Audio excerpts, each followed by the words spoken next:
A very warm good afternoon to all of you. Welcome to this special event, Distinguished Alumnus Award, which will be followed by a distinguished lecture too. So to start with, may I request our Honorable Vice Chancellor, Professor B.J. Rao, to accompany our distinguished alumnus and the speaker, Dr. Nalamasu, onto the dais. The Dean School of Chemistry, Professor Ashwini Nangya, please, sir. And Dr. Devesh Nigam, Registrar, please come on to the dais. Yeah. I would also request Professor M.J. Swami, who is from School of Chemistry and who has, I think, studied along with Dr. Nalamasu also to join us on the dais. To start with, I would request our Dean School of Chemistry to give the welcome.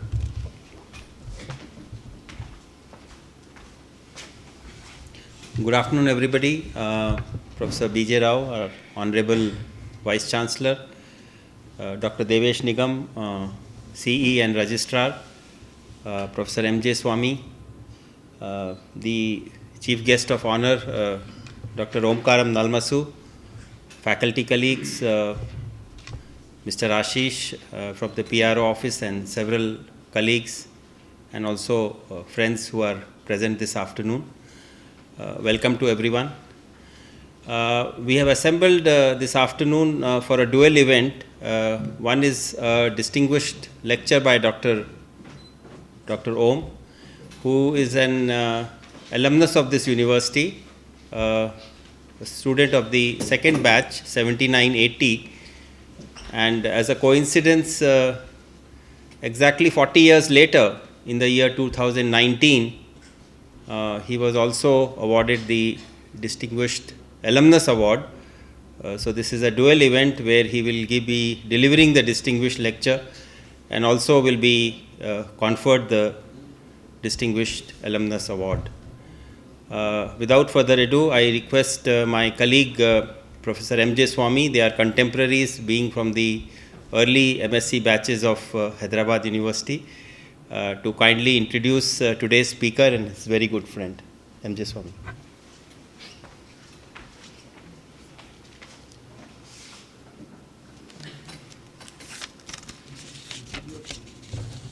Good afternoon, everyone.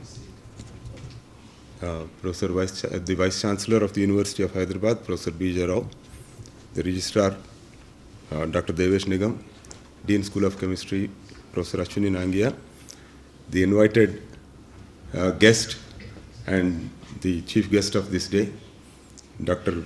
Omkaram Nalamasu, and faculty colleagues, other members in the audience. It's a great pleasure for me to introduce the speaker of the day, Dr. Om Nalamasu, who is a good friend also. He was from the second batch MSc in this university in chemistry, passed out in 1980, and I overlapped for 1 year with him and passed out in 81. Both of us actually ended up in IISc, but he left soon after I joined to pursue his further careers in British Columbia, but he will speak more about it. Dr. Nalamasu hails from Jagitial in Telangana, a small town, and did his bachelor's degree from Osmania University and master's in chemistry from University of Hyderabad, and then got a PhD in chemistry from British Columbia in 1986. He had then worked with Bell Laboratories in the US for 17 years, working primarily on semiconductors, and subsequently he became Vice Chancellor of Rensselaer Polytechnic Institute, where he spent about 5 to 6 years. Subsequently, he moved to Applied Materials, where he is currently the Chief Technology Officer and also a Senior Vice President. In addition, he also holds the position of President of Applied Ventures. Dr. Nalamasu's academic and industrial experience has fetched him more than 180 research papers, about 130 patents, and many recognitions, including the fellowship of US National Academy of Engineering. He is a IEEE fellow. He also received the IEEE 2023 Frederick Phillips Award and several awards from American Chemical Society. He also received Distinguished Alumnus Award from Osmania University, from the University of British Columbia, and now he will receive the Distinguished Alumnus Award from our university. He has also been on the editorial board of several journals, and many more recognitions which are too many to list out here. And in today's talk, he will speak about apart from his technical talk, he will also speak about his journey from a small town in Telangana to where he is today. Thank you.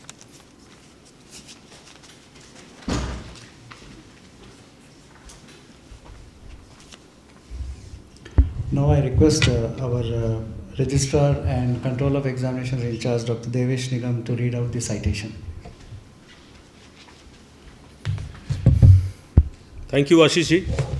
Respected Vice Chancellor, Dr. Omkaram Nalamasu, Professor Ashwini K. Nangia, Dean School of Chemistry, Professor M.J. Swami, other faculty members, officers, staff and students. It's an honor and privilege for me to read the citation for Dr. Omkaram Nalamasu. Dr. Omkaram Nalamasu, you are one of the most significant technologists and entrepreneur of our age. You graduated from University of Hyderabad with an MSc degree in chemistry in 1980 and obtained a PhD in chemistry from University of British Columbia in Vancouver, Canada in 1986. Subsequently, you held several prestigious positions in USA, including the directorship of Bell Laboratories, Nanofabrication Research Laboratory, NISTER. You are Distinguished Professor of Materials Science and Engineering at Rensselaer Polytechnic Institute, where you have also been Vice President of Research. You are presently the Chief Technology Officer and Senior Vice President of Applied Materials, a leading corporate organization in IT sector.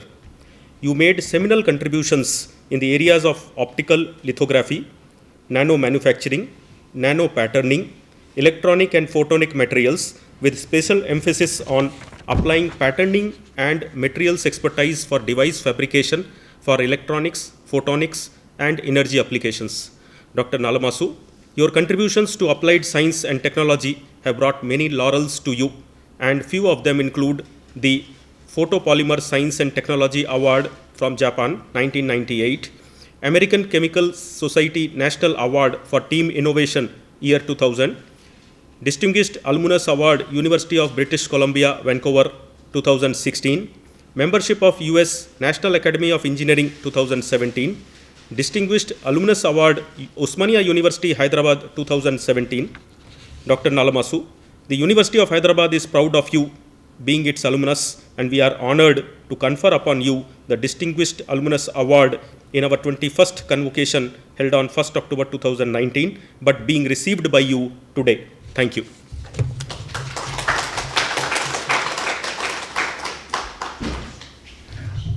Now I would request our Honorable Vice Chancellor, sir, to present the Distinguished Alumnus Award to Dr. Nalamasu.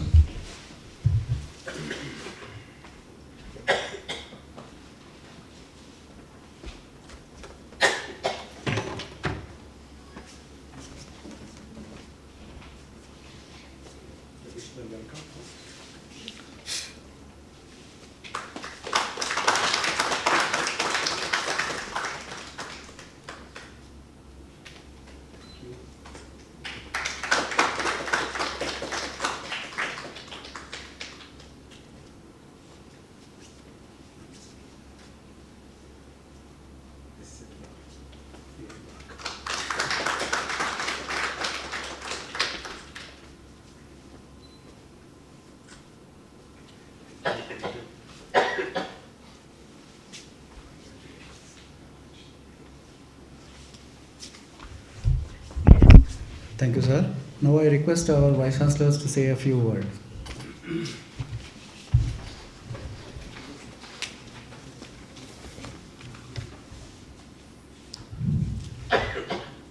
I want to welcome again Dr. Nalamasu Garu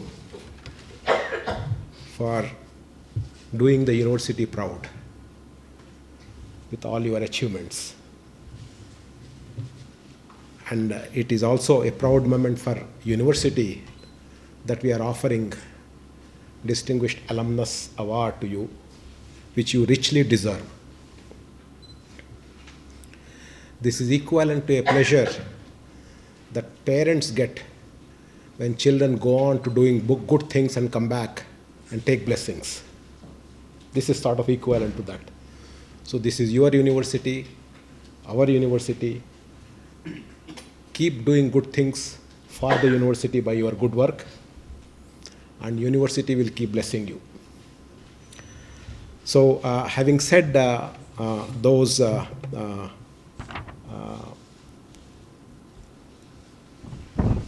elderly things from the university, I now realize that you actually bring in very important flavor, not only for the university but for the country and the globe, namely material engineering for fostering innovation for better world. I think it's a very, very profound caption, which I think you will talk about today. Some of us who are rushing to the other meeting will miss your talk, but I will catch up with you with the recording that our friends are doing. You also said that you got your PhD in solid state chemistry from Canada. I don't now see solid state chemistry in chemistry schools. It has morphed into material chemistry, material science. So it's the greatness of chemistry as a mothership keeps on, giving out threads that become independent activities. Biological chemistry became biochemistry, and now it is bigger. So it's the mothership of chemistry that is doing all this. And of course, you have done exceedingly well in material engineering when I look at your profile. So it is our proud moment in the university that you have come back, and I wish, and we all wish, that you keep coming back and giving important lectures such as this. And I am sure university will get benefited by your achievements. And then, of course, all these achievements will go on to make better world. Thank you very much, and welcome again.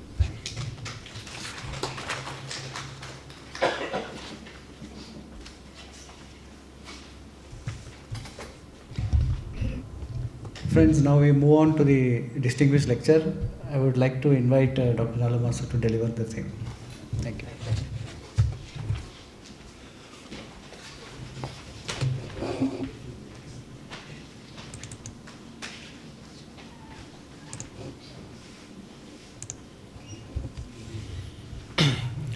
First, I'm truly honored and humbled by the award.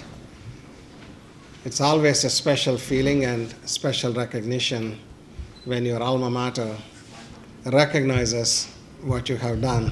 It's almost like, as you were saying, Vice Chancellor, that you go to your parents and your parents think that you have done well. So you get the blessings, you also get the admiration, and in some ways it's a validation of all the hard work your parents have done. In my case, all the things I have learned at University of Hyderabad. So again, in view of the limited time, I would not be able to get into details, but what I thought I would do is three things in my presentation. The first part is really talking about where the semiconductor industry is. Some people may not have a great background, so I will give some fundamentals and where the industry is, and talk about the growth drivers for the semiconductor industry. And in the second part of the presentation, I want to talk about how you can take this technology and really address global inflections like the sustainable planet or seamless, ubiquitous computing. And in the third part of my presentation, I want to reflect a little bit about my own journey in life and share what I have learned here that has become foundational for my own journey. So hopefully that would be helpful for the students. So I'm an officer of the company, so I'm required to flash this for a second. Presentation has some forward-looking statements and other information. I will do a very quick 30-second introduction to the company I work for. We are the world's leading semiconductor and display equipment company. Company's name is Applied Materials. We are founded in 1967, roughly 65-year-old company. We are about $26 billion in revenue, We invest about $2.8 billion in research and development, have something like 16,000 patents, and we have 27,000 employees in 19 countries. On average, we protect 4 inventions every day, 4 patents, Saturday, Sunday, weekdays, and holidays, basically. In India, we've been around for 20 years. Last year, we celebrated 20th year anniversary, and we have about 7,000 employees. And we're increasingly collaborating with Indian institutions of higher learning. And I see 7 IITs, and certainly like to find a way for University of Hyderabad to be part of this group as we look at the future. And we have a long-standing collaboration with IIT Bombay, almost 15 years. I would say this is probably a good benchmark on how a leading Indian university collaborates with a innovation-focused global company. So we have actually 40 employees of my organization on IIT Bombay campus collaborating with the faculty and collaborating with the students, as well as having a nanofabrication facility which has worked with more than 70 universities in India, basically providing technology to do electronics research. I won't do much talking about the semiconductor mission in India, and in fact there is another conference I understand is going on simultaneously here, specifically talking about self-reliant electronics in India. But as I understand, there would be a big announcement next week about the semiconductor fabs in India. So what I am trying to do here is maybe just give you a sense of what a leading fabrication facility would look like. So this is Intel's fabrication facility in Oregon, Hillsboro. And what you're basically seeing are the wafer boats, and they have 300 millimeter wafers. And you can see them being transported from one area to the other area, one way to the other area, or one tool to the other tool. And a leading fabrication facility has about 1,000 employees, 1,500 state-of-the-art pieces of equipment, and it takes about 90 days to build a chip from the design to a completed and tested chip. This is a class 1 clean room.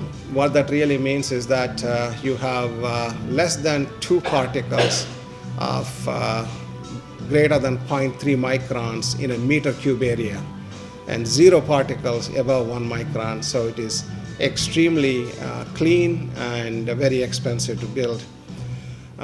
Today, a state-of-the-art fabrication facility for a 3 nanometer technology node is something like $30 billion.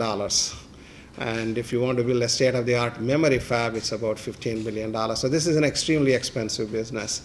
So as I mentioned, for a 10 nanometer node, which is kind of 5-6 years old, costed about $10 billion. It can process 120,000 300 millimeter wafers, 1,500 pieces of equipment, 1,000 employees, and you need to have extremely good yield, so typically 98% or 99%. And this factory generates roughly 1 million an hour. So just to give you a context on what a fabrication facility looks like. So all of us recognize during the pandemic that the importance of the semiconductors to the economic security, national security, industrial security across the globe. And all of us were working from home, certainly part of the time we were working from home. And the whole digitalization of the world was already happening, but it got accelerated during the COVID times. And big data and artificial intelligence is driving fundamental transformation of all industries. If you ever watched a movie on Netflix, AI is at work trying to tell you what you should be watching next. If you bought something on Amazon, it tells you actually what else should you be buying based on AI. So AI is pervasive as I suppose nanotechnology a few years ago. And semiconductors are foundational and exciting, and that's actually driving this industry. So something interesting happened in 2018. If you look at the data that's being generated, 2018 was the year machine-generated data exceeded human-generated data. So we are looking at zettabytes. A zettabyte is basically 21 zeros. And by 2025, less than 5% of the data in the world is going to be generated by humans, and the other 95% is generated by machines. So this is where Industry 4.0 comes into picture. It's where smart devices come into picture. Data is great, but data is useless unless you get useful insights, actionable insights, and that's where AI comes into picture. So a combination of big data and AI is driving the world, certainly driving the semiconductor industry. So as an example, there are about 1.35 billion smartphones in the world every year sold. And if you look at the amount of silicon, which is computer chips, that going into the smartphone, it's going up from something like $100 in 2015 to almost $300 by 2025.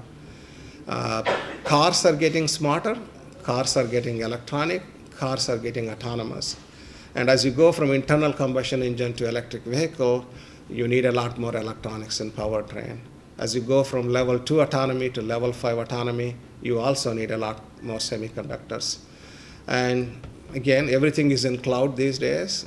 So investments in cloud are driving semiconductors, as well as smart home. Smart home, we are just in the early innings. There are 2 billion households, and the amount of silicon that's going into the home is pretty small at this point. But that's going to be a huge growth driver.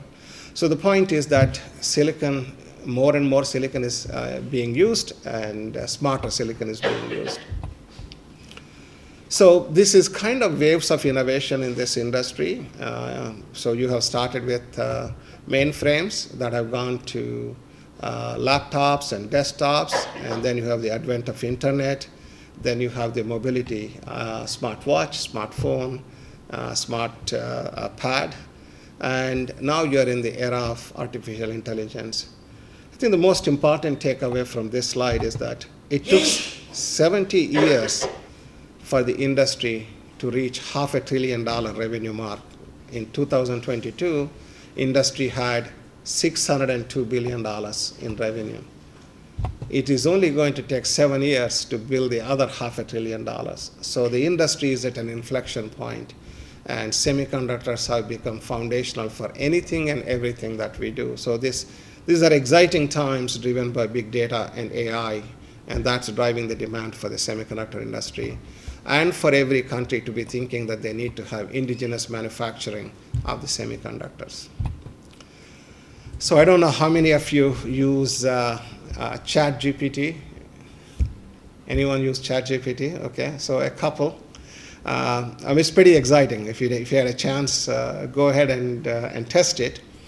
So it took 20 years for Netflix to reach 100 million users, and ChatGPT reached 100 million users in 2 months. And look at the power of this particular engine. And it's trained, ChatGPT 3 is trained with 175 billion machine learning parameters. And every one of them actually is going to use tremendous amount of energy. So the challenge for the semiconductor industry is here.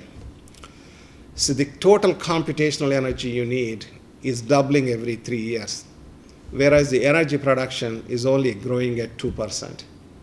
So if you do nothing, there isn't enough energy by 2042 to do computation alone. So the need of the hour is to be able to do energy efficient computation. And the challenge the industry is thinking about, how do you reduce the computational energy per bit by 1,000-fold? So you have more sustainable planet, more sustainable computing. So materials comes to the rescue here. And if you go back to your periodic table, which we all learned in our high schools, and before 1990s, you're using half a dozen elements for making a computer chip.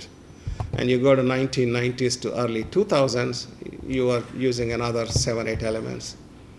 And today, you're using more than half of the periodic table to make a computer chip. So you have the desired electrical properties in thin films. So you can make faster devices, cheaper devices, and devices with much more control and energy efficient and thermally efficient. And you're also using more and more materials. Materials are not simple anymore, whether it is alloys or dielectrics or metals or semiconductors. And so just as an example, if you take silicon nitride or silicon oxide, there are so many ways you can do this to have the desired properties. You can use atomic layer deposition, chemical vapor deposition, physical wafer deposition, high pressure CVD, and so on. So materials are getting complex, but that's how you're actually getting much more computational power in a given area. Does anyone want to take a guess how much do you pay for 1 billion transistors today? It's $1.20. For $1.20, you can buy 1 billion transistors. And that is the result of Moore's law over the last 70 years. Every year you're getting 30% more transistors in a given area. So you have 7 orders of magnitude improvement over the last 50 years. And that results in being able to buy 1 billion transistors for $1 roughly. Okay, so the similar thing has taken place in the display industry. And so if you look at how this industry has gone, it's gone through waves of innovation, where you have gone from cathode ray tube to liquid crystal display. Today, if you have a smartphone, 50% of the phones are based on OLED, and the TVs are becoming organic LED TVs. And the future is augmented reality, micro LED, and natural 3D displays. And so very interesting things have happened in this industry. If you went back to 1995, if you had to process a piece of glass for making liquid crystal display, it costed about $30,000 per meter square. And today it is less than $100 a meter square. So every year you're getting 20% more TV for your money, and consequently you can buy a 50-inch TV today in the United States, believe it or not, for $300, $400. So here again, it's like Moore's law in the semiconductors, but in a different way. You're continuously decreasing the cost to process a device, and as a result, you're expanding the overall market. In 1980, liquid crystal industry was about $100 million, and today it's $120 billion. So when you apply technology, drive the cost down, markets expand, and things become ubiquitous and affordable, and that's what basically drives the industry, drives the wealth, and that's what makes companies and countries prosperous. So I talked about the display industry, electronics industry, and the frame we use is this. What do we do? What we do is basically atomically control thin films, but on an industrial scale, on a manufacturing scale. So if you take a state-of-the-art computer chip today, it's got roughly 60 plus miles of copper in a half-inch square. When we electrically tune the properties, we can actually do the first 3 monolayers, which is equivalent to being able to manipulate a business card on the top of a tall building. We can drill 1 trillion contact holes with an aspect ratio of 1:40 that are less than 100 nanometers each. And we have the ability to do some amazing things in inspection and metrology. And that's what is driving the $600 billion semiconductor industry today. And my job as the Chief Technology Officer for Applied Materials is to ask the question, if I have all these capabilities, what other problems can I solve in building a better world? So I want you to see materials engineering, how this can be a solution for for addressing the challenges facing the globe, and I'll give you 2 examples after that. Materials engineering is the science of creating and modifying materials, shaping their electrical, physical, mechanical, and optical properties. Through highly sophisticated methods of deposition, removal, modification, and analysis, we are able to manipulate materials at an atomic level on an industrial scale. Materials engineering has already been vital to one technological revolution, the exponential growth of the semiconductor industry. Now it is poised to enable disruptive solutions in many diverse fields. Artificial intelligence and big data, augmented and virtual reality, advanced transportation, including electric vehicles, additive manufacturing, and life sciences. These innovations will define the future of computing, including the need for novel three-dimensional device architectures and non-volume computing paradigms.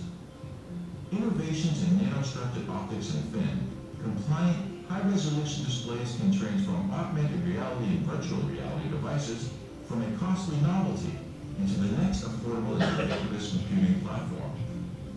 Materials-enabled high-energy density batteries will dramatically drive down costs and accelerate the adoption of electric vehicles, replacing those powered by fossil fuels. Enabling cost-effective additive manufacturing with simultaneous control of speed and fidelity can revolutionize many segments of the global manufacturing industry.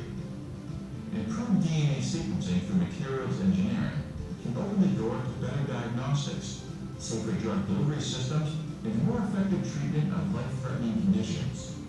Materials engineering will help us transcend today's limits and discover more effective ways to tackle global challenges. We want you to work with us to make possible this amazing future. Visit our website to discover our collaboration and employment opportunities.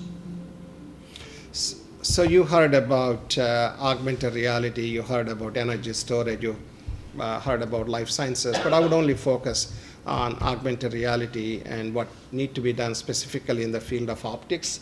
And I'll talk about energy storage and what need to be done with respect to battery chemistries. So 2002, you can see a Nokia phone, and obviously 2022, much of the humanity today has a smartphone in their hand, and presumably the future is going to be an augmented reality piece of glasses, where you can seamlessly interact with the external world to do computing and communication. And so that's really the challenge. That is probably the next big device after the smartphone. And it's not just me saying, but basically industry leaders are saying, you know, Satya Nadella talks about augmented reality perhaps is the ultimate computer. Tim Cook talks about experience with augmented reality would be as easy or as routine as having 3 meals a day. And Zuckerberg talks about the device being clunky today and innovations need to be there. And Sundar Pichai basically talks about that this is basically the key to immersive computing and ambient and ubiquitous computing. So certain things need to happen for an augmented reality. So you need to be able to take a piece of glasses, and these glasses need to be below 40 grams. So you should be able to wear it seamlessly on your face easily.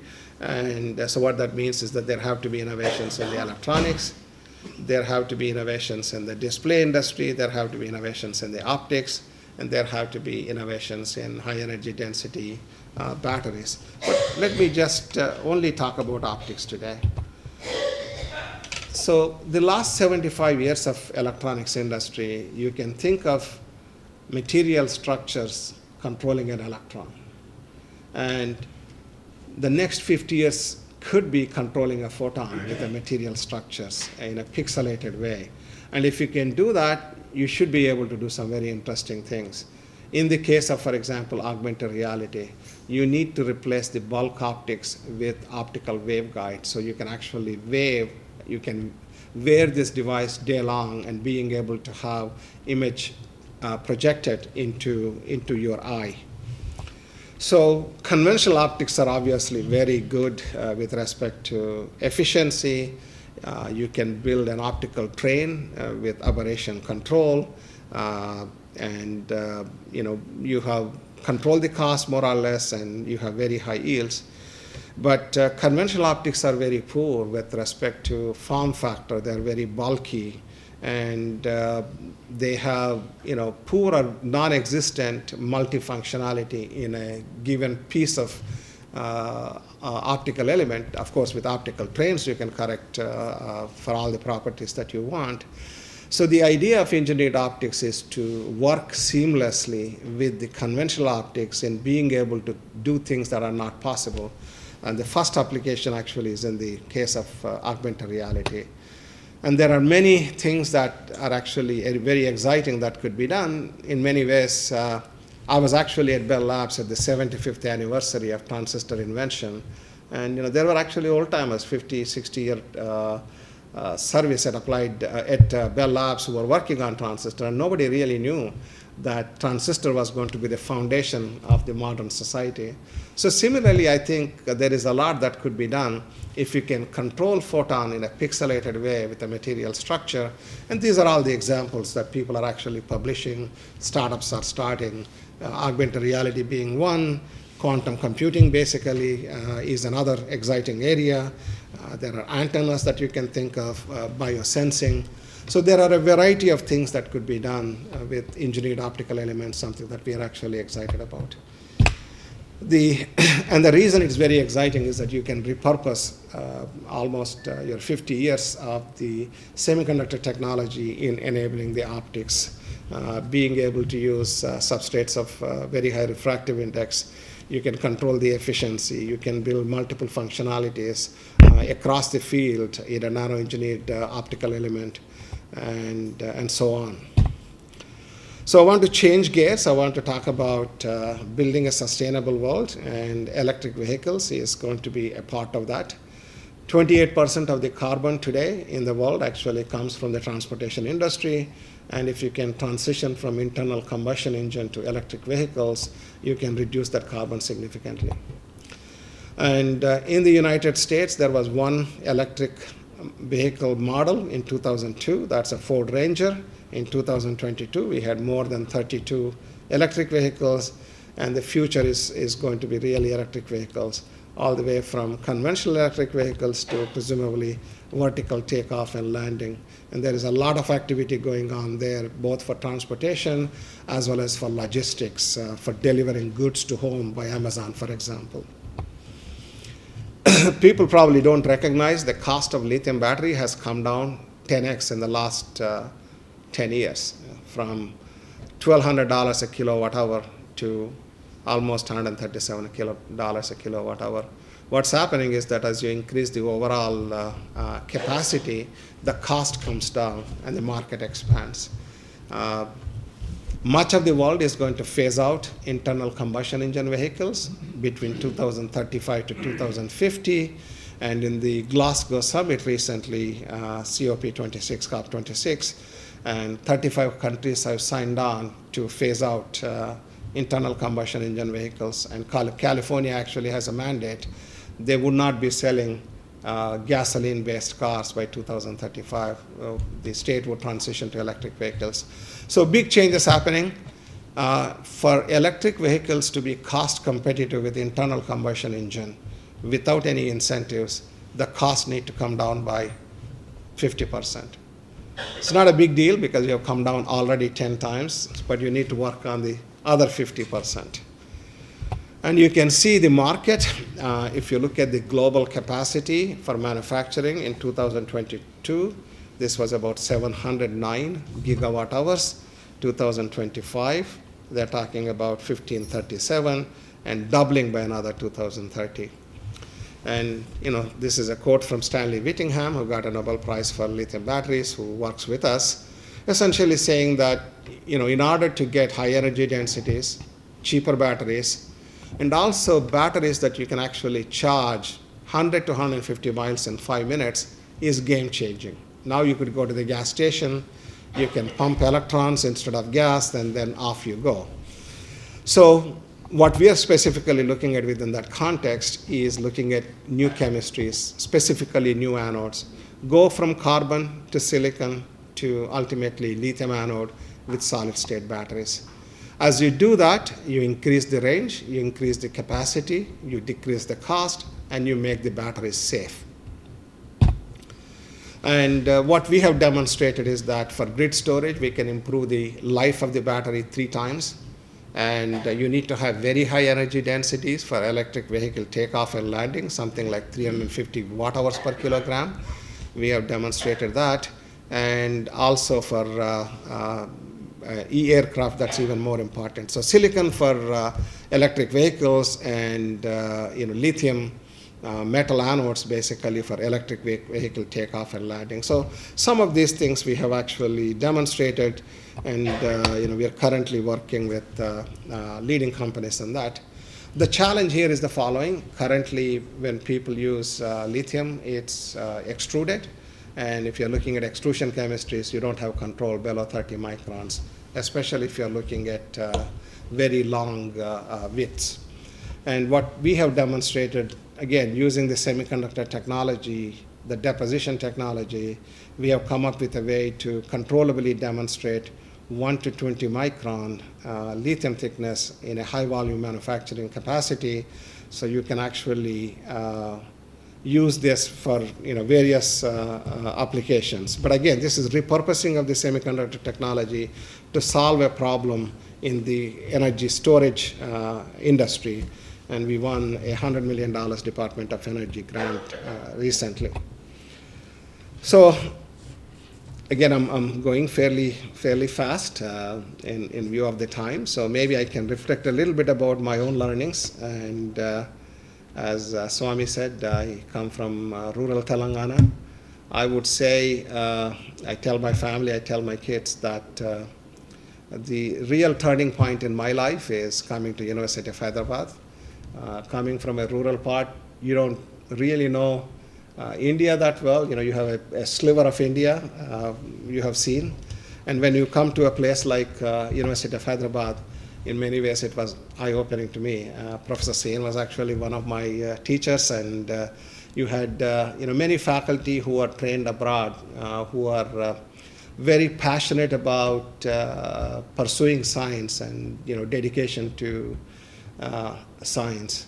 And when you come here to a central institution, whether it is IIT or University of Hyderabad, you kind of feel the breadth and depth of India, different people you meet, different ideas you're exposed to, and especially at that time, there were 200 students in the university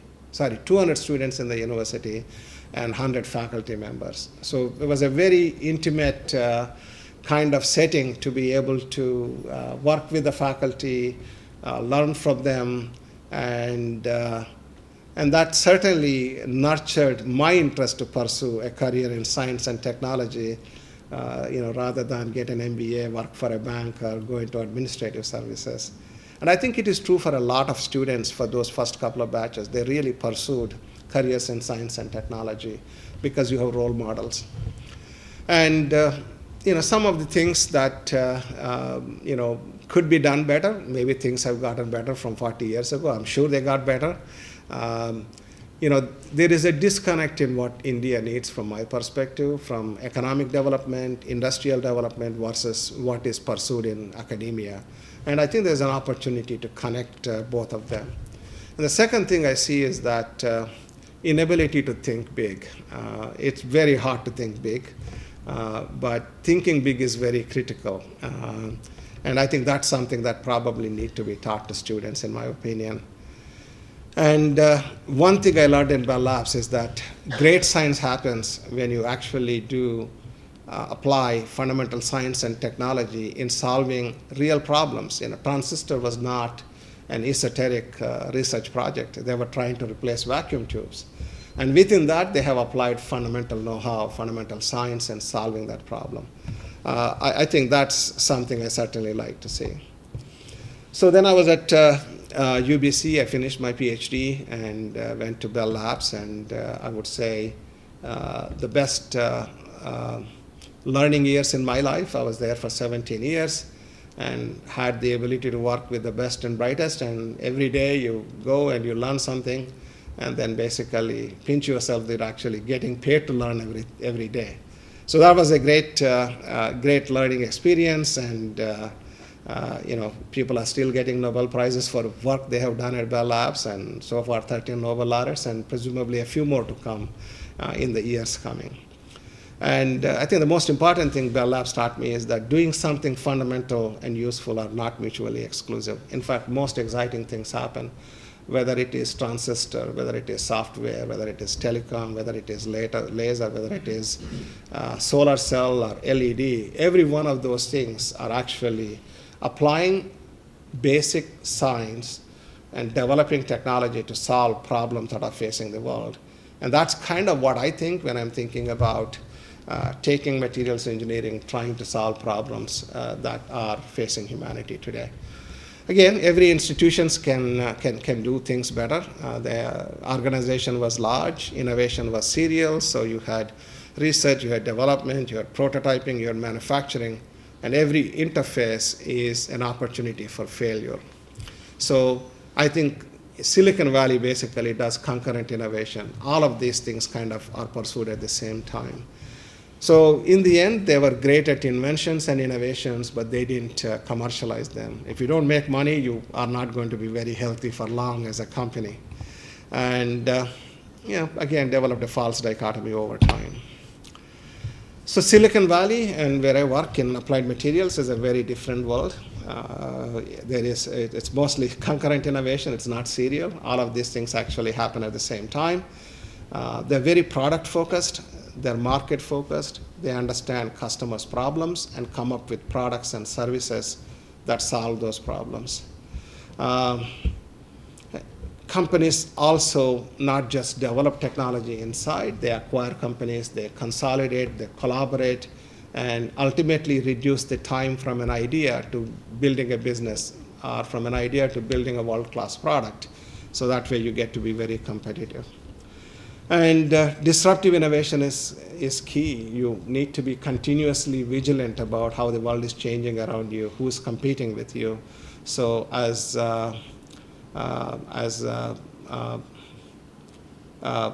someone at Intel basically said, only paranoid, Andrew Grove said basically, only paranoid survive, people who are paranoid about what's going on.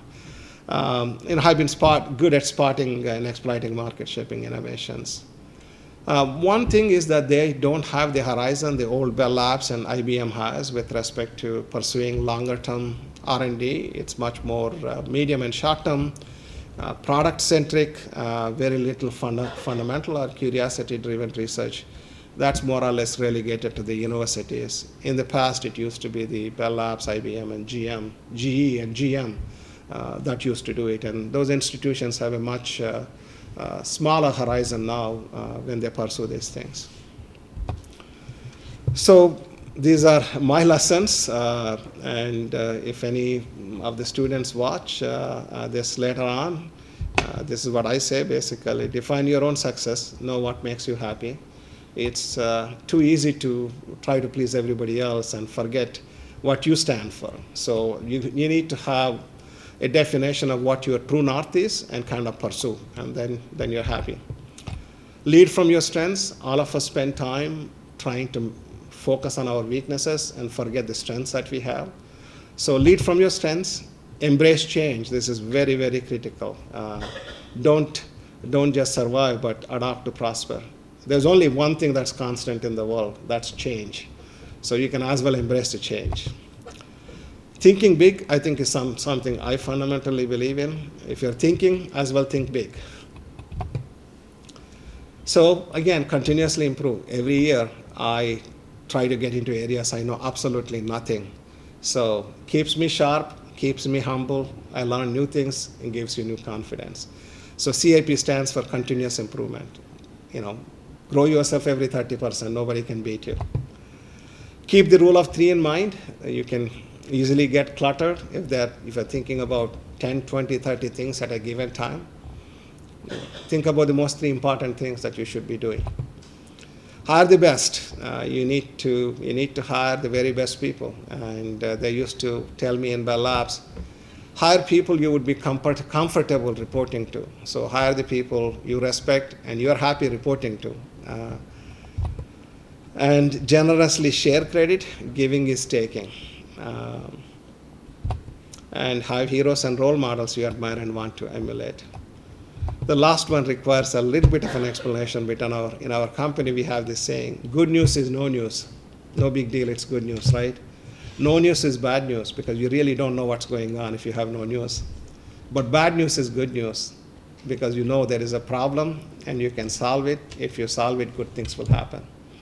So anyway, that's something we think about in the context of business, but it also applies in life as well. So that's my story, and certainly brings me back to my memories in this place. And first 2 years were just wonderful in many ways. This has opened my eyes to the possibilities, and what I learned certainly inspired me and motivated me to pursue a career in science and technology. And it's an exciting world that we are living in, and it's an exciting world I think we can all build. And I truly believe that materials engineering is going to play a role in building that world. And thank you for your time, and I'm happy to answer any questions.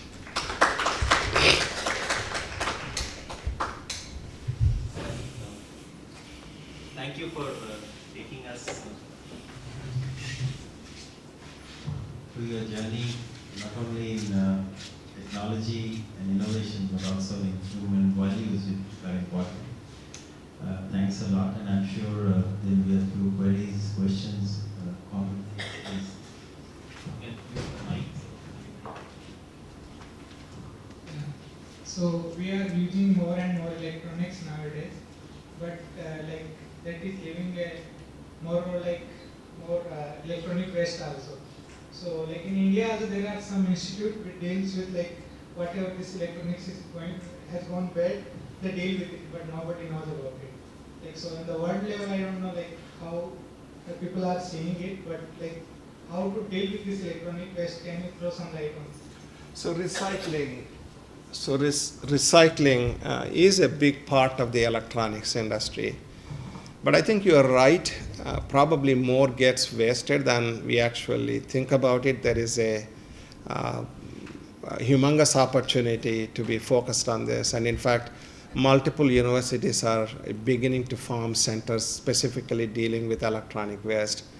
But equally important is also going to be, when you're thinking about batteries, lithium recycling has to be a significant part of battery industry as well. But I think that's an important point that you're bringing up. There is a huge opportunity. I don't think the world is focused on that. So the whole sustainability is very, very critical for the planet, and within that, recycling has to be a significant piece of that. Yeah, you are absolutely right. I think the circular way of doing things comes along with the new technologies. Absolutely. I think it has to be there as embedded as an underlayer. It is part of the development that you will do. Otherwise, we will run out of resources. Absolutely. Yeah. I had a small question. How do you work with many institutes, universities, 7 or 8 in India, and I'm sure globally, much larger number. Most campuses are very open campuses. How do you fence your IP in such an environment? So the key is not to fence it. So if there is a problem, you figure things that need to be done in a proprietary way, and that you do as a company. As you're closer to product development, there is more proprietary IP and technology. Where we do well is to take fundamental problems associated with solving a problem, and that's where I think we have very fruitful collaborations with universities. And some university systems are more sophisticated than the others.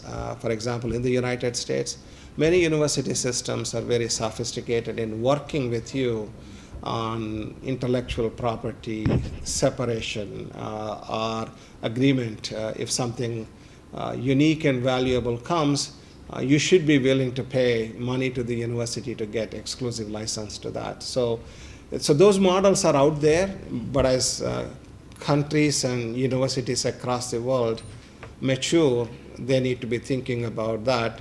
And obviously today I had an exposure to 3 of your incubators today, and they're certainly thinking about intellectual property. So that has to be part and parcel of overall entrepreneurship and building incubators and building startups. Any more? Yes, Nalamasu. I have one very specific minor query. There was a term ULED that you mentioned. It's micro LED. Oh, it is supposed to be micro. Yeah, yeah. Yes, Yeah, yes. okay. It's a micro LED, yes. Yeah. And the general query I have is, there was a lot of promise and thinking about molecular electronics in the last decades of the last century. But I don't hear much more nowadays. And then one would have really had angstrom technology rather than nanometers, which we are still talking about. What is the status of this? Yeah. Well, yeah, we're already in the angular domain if you're thinking about electronics industry today, right? Today, state-of-the-art R&D is 2 nanometers, and we're beginning to prototype 3 nanometer technologies, and everything is either an interface or surface you're beginning to manipulate, and especially when it comes to metrology and inspection, you need to have sub-angstrom resolution when you are interrogating structures.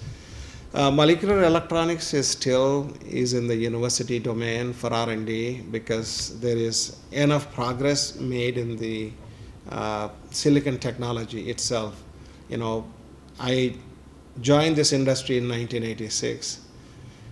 The conventional wisdom people told me at that time is that this industry is going to stop at 2 microns design rules. And here we are talking about 2 nanometer design rules. So you can never underestimate the capacity of 1 million people innovating every day in driving the industry forward. The next big thing, in my opinion, in the electronics industry is packaging. So there is a lot of innovation going on in heterogeneous integration, 3D integration, and building a system in a package, basically. So you have different chiplets that are built separately and integrate them into a system within a package. And it's a heterogeneous integration or 3D integration. There is a lot of activity going on across the globe, and I believe India would probably say something about this next week as well. What I was looking for is, in terms of molecular electronics, one of the hopes was that you have more sustainability because it's all low element based, carbon, nitrogen. Yeah. So, whereas silicon or lithium or technology sooner or later will run into resource issues. Electronics industry or semiconductor industry is a very interesting industry. It's most closed and most open at the same time. The freight train moves with full speed. If they see a roadblock, they're willing to try everything in order to solve a problem. Right now, there is clarity on the roadmap for the next couple of years, I would say next decade, and to $1 trillion. And simultaneous with that, you look at opportunity for all other electronics, right? Whether it's molecular electronics or gallium arsenide, for example, for mainstream. That's not quite happening, right? So it's still in the university domain. To the extent this industry comes to a real roadblock and there are alternate solutions, they would adopt. But it's a $600 billion industry. It's innovating every day, and they see a clear path at least for the next decade. And then there is the heterogeneous integration, which would probably take you for another 20 years. On that optimistic note, let us thank Dr. Omkaram. Yeah.